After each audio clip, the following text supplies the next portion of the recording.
নবদ্বীপের মাটিতে ব্রজেন্দ্র নন্দন কৃষ্ণ গৌর হয়ে এলো কাকটাকেই শান্তিপুরের মাটিতে পুরো অদ্বৈত আচার্য গোসাইয়ের ডাক। আমাইরা বলো তো দেখি মৃত্যুঞ্জয় ঠাকুরকে বলে মহাদেবের একটা নাম হচ্ছে মৃত্যুঞ্জয়। কেন? সত্য যুগে বাবার মরণ হয়নি, ত্রেতা যুগে মরণ হয়নি, দ্বাপর যুগেও মরণ হয়নি, আর কলি যুগে ওই বাবা রূপ পরিবর্তন করেছে। মহাদেবীর গর্ভে জন্ম নিল কমলাক্ষ, বড় হওয়ার পরে নাম হলো অদ্বৈত আচার্য গোসাই। ভাগবত বলছে বাবা 125 বছর বয়সে জরাব্যাধির তিনি আমার কৃষ্ণকে দেহত্যাগ করতে হয়েছে। কিন্তু পরম বৈষ্ণব, ত্রিলোকের বড় বৈষ্ণব, আপনার আমার বিচারে নয়, ভগবানের বিচারে বাবা ত্রিলোকের বড় বৈষ্ণব। তিনি তিন যুগের মৃত্যুকে জয় করেছিল, যার জন্য ওনারই নাম মৃত্যুঞ্জয়। কিন্তু বাবা এই জায়গাটা প্রত্যেকের একটু বিচার করতে হবে, অনুভব করতে হবে। তিন যুগে যদি শিব হলো, কলি যুগে কি এমন গন্ডগোল ঘটলো যার জন্য বাবা শিব হয়ে এলো না?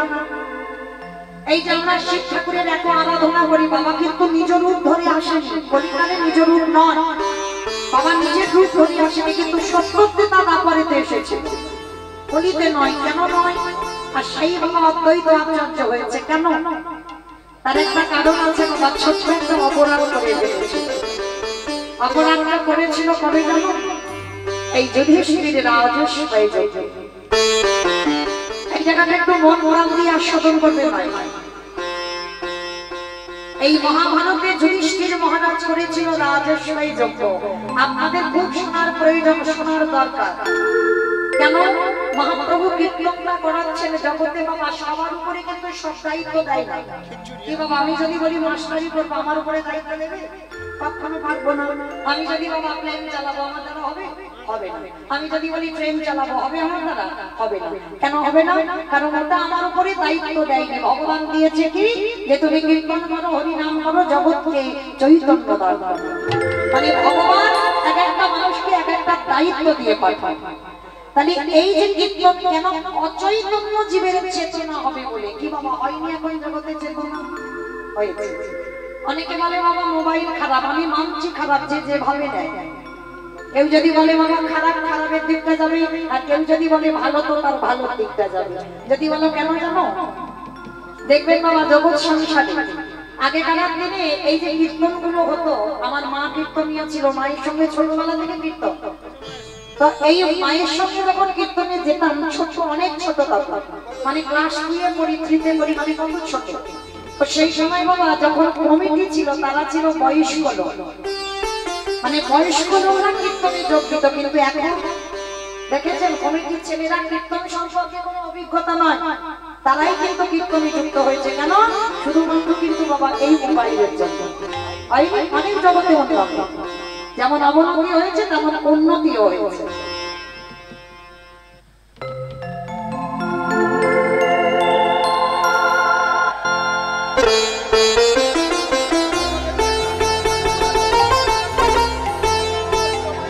নিতাই গৌর কৃষ্ণ প্রেমানন্দ। হরি বল, হরি বল, হরি বল।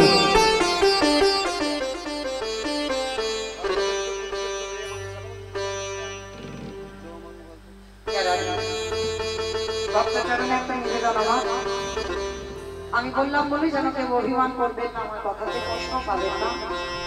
যারা যারা কিছু দেবেন, দান করবেন, কীর্তনের শেষে আপনাদের জন্য একটু দাঁড়াবো, কিন্তু কীর্তন চলাকালীন কেউ হরিবাসরে আসবেন না, এইটুকু আপনাদের চরণে নিবেদন। আমি বললাম বলি যেন কেউ অভিমান করবেন না আমার কথা। কারণ বারে বারে যদি আসেন তাহলে কীর্তনে ব্যাঘাত হবে, অন্যান্য ভক্তদেরও কষ্ট হবে, সেটাকে বাবা আমাদের নাম অপরাধের মধ্যে আমরা পড়ে যাব। ওই জন্য কথাটা বললাম, কীর্তনের শেষে আসবেন, কীর্তন চলাকালীন কেউ আসবেন না। নিতাই গৌর কৃষ্ণ প্রেমানন্দ। হরি বল, হরি বল, হরি বল। যুধিষ্ঠির মহারাজ করেছিল রাজস্বই যজ্ঞ।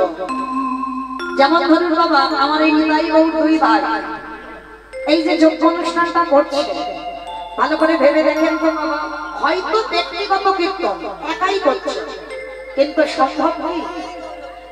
কোনদিন সম্ভব একা করা না।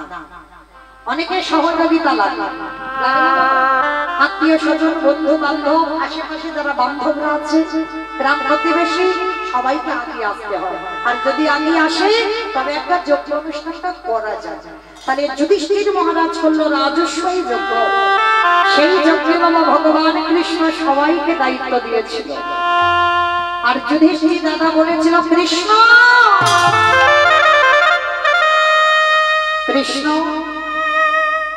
তুমি তো সবাইকে দায়িত্ব দিচ্ছ, তুমি নিজে কোনো দায়িত্ব নেবে না। ভগবান আমার একটু মুচকি এসে বলেছিল, দাদা আমি সবাইকে কাজ দিয়েছি, দায়িত্ব দিয়েছি, আমিও নিয়েছি দুটো কাজ। সে কি, সবাইকে তুমি একটা করে কাজ দিয়েছো আর তুমি তোমার বেলা দুটো কাজ। আচ্ছা কৃষ্ণ কি কাজ নিয়েছো? বলে জানো দাদা, আমার প্রথম কর্মটা হবে এই রাজস্বয় যজ্ঞে যত যত সাধুগুরু ব্রাহ্মণ বৈষ্ণব আসবে, যত যত ভক্ত আসবে, আমি কৃষ্ণ দয়াময় হয়ে সবার প্রথমে আমার কর্ম হবে নিজের হাতে আমি তাদের চরণ যুগল ধন্য করে। ছটকে উঠেছে যুধিষ্ঠির দাদা, অসম্ভব, কৃষ্ণ কে কোথাকার জাত আসবে, কে কোন মানুষ আসবে তাদের জাতের ঠিক নেই, আর যারা যারা আসবে তুই প্রত্যেকের পা ধোবাবি। বলে হ্যাঁ দাদা, এটা হবে আমার প্রথম কাজ। আচ্ছা মায়েরা, এই জায়গাটা একটু ভালো করে অনুভব করে দেখেন তো, যিনি বিশ্বের স্রষ্টা মালিক ভগবান, যার কোনো কিছু অভাব ছিল না, যে মনে করলে বাবা একটা সেকেন্ডে পৃথিবীটাকে লয় প্রলয় করে দিতে পারে, যার ইচ্ছাতে মরা গাছে ফুল ফোটে, যার ইচ্ছাতে শুকনো গানে উজানো, সেই ভগবান আজকের রাজস্বই যজ্ঞে পা ধোয়াচ্ছে কেন? মহাপ্রভুর একটা শিক্ষা আছে বাবা, নিজে আচরিত ধর্ম জীবেরই শিক্ষায়, নিজে না করলে ধর্ম জীবকে শেখানো না যায়।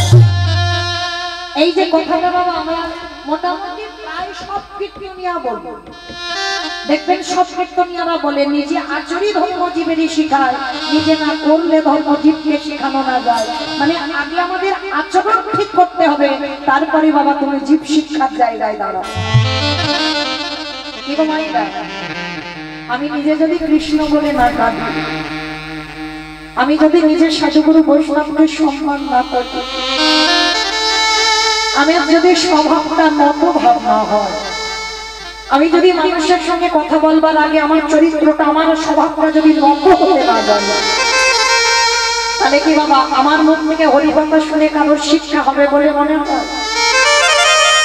আগে নিজেকে ঠিক করতে হবে, তারপরে তোমার মুখে হরিকথা শুনে জীব শিক্ষা পাবে। যার জন্য বিশ্বের শ্রেষ্ঠ মালিক ভগবান পা ধোয়াচ্ছে কেন? শুধু আপনাদের আমাদের শিক্ষা দেবে বলে।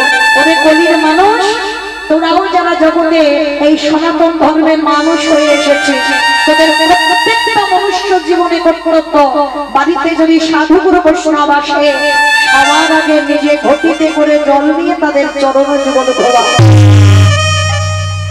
বাবা আগেকার দিনের নিয়মগুলো মা ঠাকুমারা মানত, আর এই আমাদের মতো মেয়েরা বাবা যত টিভি সিরিয়াল দেখিয়া তাদের মতো আচরণ হয়ে যায়। কিন্তু না গো মা, এই অধম কীর্তনিয়া চরণ ধরে বলে যায়, বাড়িতে যদি গুরুদেব আসে, সাধুগুরু বৈষ্ণব আসে, চেষ্টা করবেন বাবা নিজের হাতে তাদের চরণ যুগল ধৌত করে। সাধুগুরু বৈষ্ণব গুরুদেব যদি বছরন্তর না পান, বাবা মা তো আছে, শ্বশুর শাশুড়ি তো আছে। এই কথাটা বললে বাবা অনেক জায়গায় বলি তো সবাই একটু হাসে, যেই বলবো সঙ্গে সঙ্গে হাসি পায়।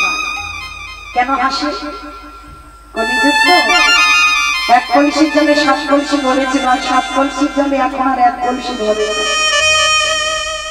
একটা মায়ের স্তনদুগ্ধ সেবা করে 5-6 ভাই বোন বড় হলো, আর সেই মায়ের পেটের ভাত জোগাড় করতে গিয়ে 5 ছেলে ভাগাভাগি করে দিল, হয় না বাবা? তাহলে জগৎ সংসারে লক্ষ্য করে দেখেন, এই বাবা মা যে কি বলতো এটা আমি বলছি না, ভাগবত যারা জ্ঞানী তারা জানবে।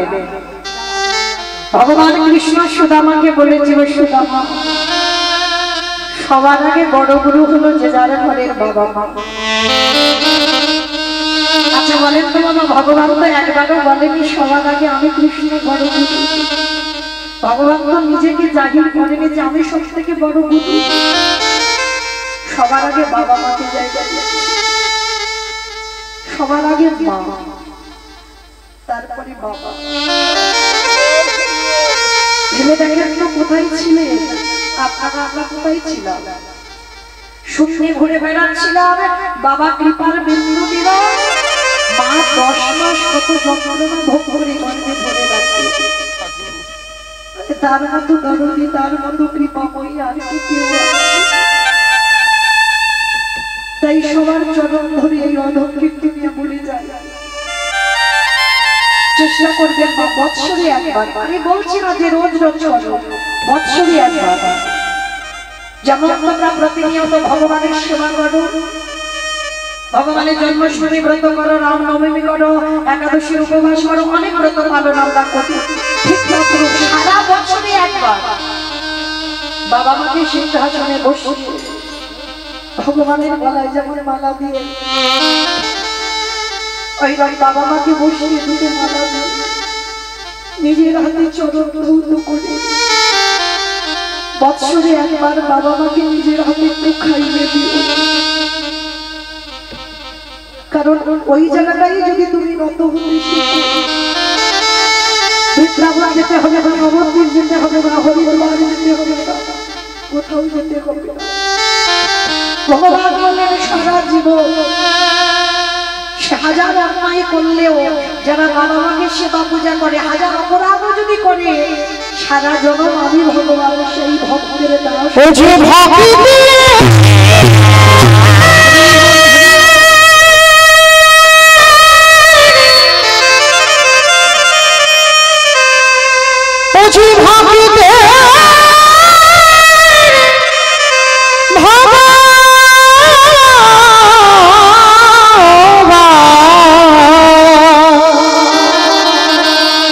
বুঝি ভক্ত ছাড়া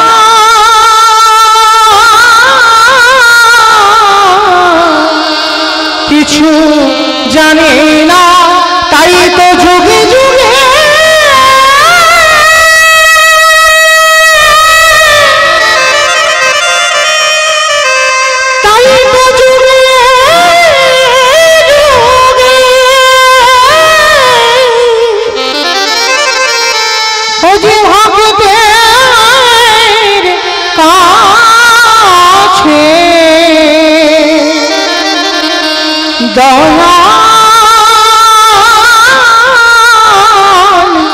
ছুটে আসে। জগৎ সংসারে ভগবান আজকে এসে দাঁড়িয়েছে কোথায়? বিশ্বের শ্রেষ্ঠ মালিক ভগবান জগৎকে শেখালো ভক্তদের চরণ ধৌত করে। আর যেই ভক্তদের চরণ ধৌত করে শিখিয়েছে যে তোমরাও আমাদের মতো আচরণ করো, জীব শিক্ষার নিমিত্তে শুধু আরো একটা কাজ করেছিল। কি কাজ জানো?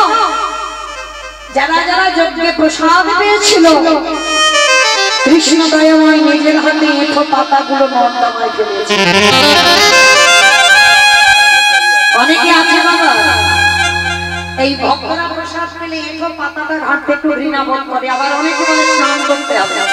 ওই যে এঁঠো পাতাগুলো পরিষ্কার করেছে, স্নান করতে হবে, তবে বাবা সব এঁঠো না। ওই কেউ যদি অনুষ্ঠানে মাছ মাংস খেয়ে যায়, ওই এঁঠো ঘাটতে কোনো কাজ হবে না।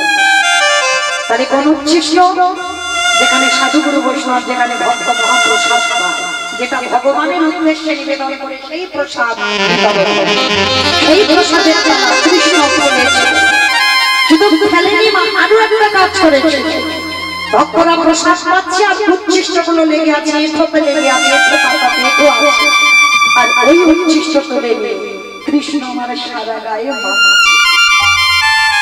আলাদা থেকে যুধিষ্ঠির দাদা দেখে বলেছিল, কৃষ্ণ এটা তুই কি করছিস? কে কোথাকার কোন জাতের মানুষ আসছে তার ঠিক ঠিকানা নেই, কে নিচু জাত, কে উঁচু জাত, আর সবার পা ধোয়াচ্ছিস ঠিক আছে, সবার এত পাতা ফেলছিস ঠিক আছে, কিন্তু কৃষ্ণ আমি আড়ালে দেখলাম, তুই আড়ালে গিয়ে এঁঠোগুলো সারা গায়ে মাখছিস কেন? এই নোংরা গুলো তুই কেন মাখছিস? ভগবান হেসে বলেছিল, দাদা এ তো আমার কর্মফল। সে কি কৃষ্ণ, তুই আমার পাপ করিস? করি না, সবাই পাপ করে, সবার বিচার আমি করি। আর বাবা যে বিচারকের জায়গায় বসে সে যদি অন্যায় করে, সে যদি পাপ করে, তাহলে তার বিচার করবে কে? ভগবান বললেন আমার বিচার কাউকে করতে লাগে না, আমার বিচার আমি নিজেই করি। সে কি কৃষ্ণ, তুইও আমার পাপ করিস? কি আমার পাপ করেছিস কৃষ্ণ?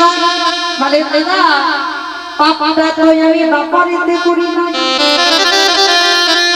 পাপটা করেছিলাম ত্রেতা যুগে রঘুপতি রামচন্দ্রের অবতার। রাম অবতারে পাপ করেছিলিস? কি পাপ? বলে জানো দাদা, আমি নিজের হাতে একটা মুনিপুত্রকে হত্যা করেছি। মুনিপুত্র সে কে? বলে বিশ্বের সবার মনে ছেলে, যার নাম ছিল রাবণ রাজা।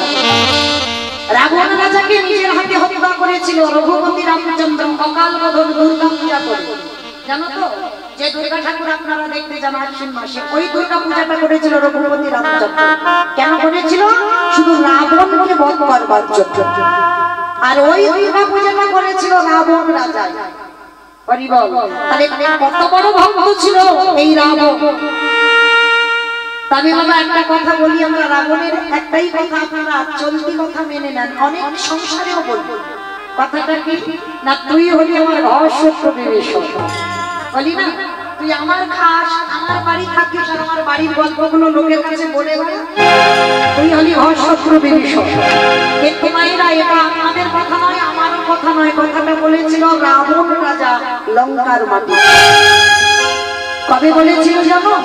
যেদিন বাবা ঘোষণা হয়েছিল যারা যারা রাম মৃত্যুদণ্ড, আর এই ভয়ে পড়ে বাবা কেউ রাম নাম করতো না, সবাই ভয়ে ভয়ে ঘরে চুপি চাপি থাকতো।